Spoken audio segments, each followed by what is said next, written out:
Voici ma prédiction sur ce que je pense qui va se passer en 2026 sur le marché des crypto-monnaies.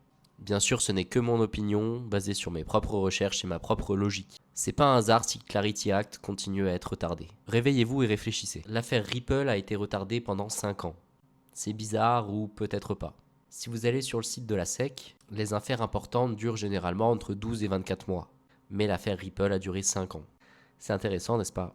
L'ISO a été retardée, l'affaire Ripple a été retardée, et finalement, elle s'est réglée en 2025. Quand Trump y lance le Genius Act, et qui commence à former le Clarity Act. Est-ce que c'est un hasard que le 20 février 2026 marque un cycle de 36 ans, qui met donc fin aux anciens systèmes de centralisation, à la financiarisation excessive, à la surproduction et au passage des systèmes basés sur la confiance vers des systèmes trustless? Non, c'est pas un hasard, c'est un cycle. Ça se répète encore et encore. Les gens se font ruiner parce qu'ils pensent que c'est différent cette fois-ci. Maintenant, le Clarity Act est encore retardé.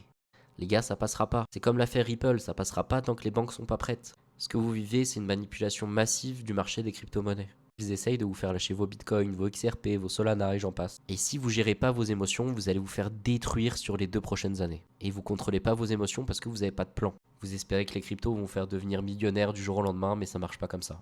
C'est pas comme ça qu'on gagne. On gagne en développant une confiance sur des actifs, en faisant du DCA quand ça baisse, en tenant suffisamment longtemps. Et si vous faites tout ça, un jour votre moment viendra. Moi, ce que je pense, ce qui va se passer, c'est que Bitcoin va continuer à chuter. En tout cas pour cette année, et moi ça me va parce que je pense que je vais essayer d'en accumuler un maximum. Donc je pense que vous allez avoir des belles opportunités d'achat pour le Bitcoin cette année. Et pensez toujours à privilégier des plateformes régulées en Europe, comme Cryptomat par exemple, comme d'habitude, c'est ce que je dis. Et ceci n'est pas un conseil en investissement. Faites vos propres recherches. Moi je pense que Bitcoin va suivre le cycle des 4 ans.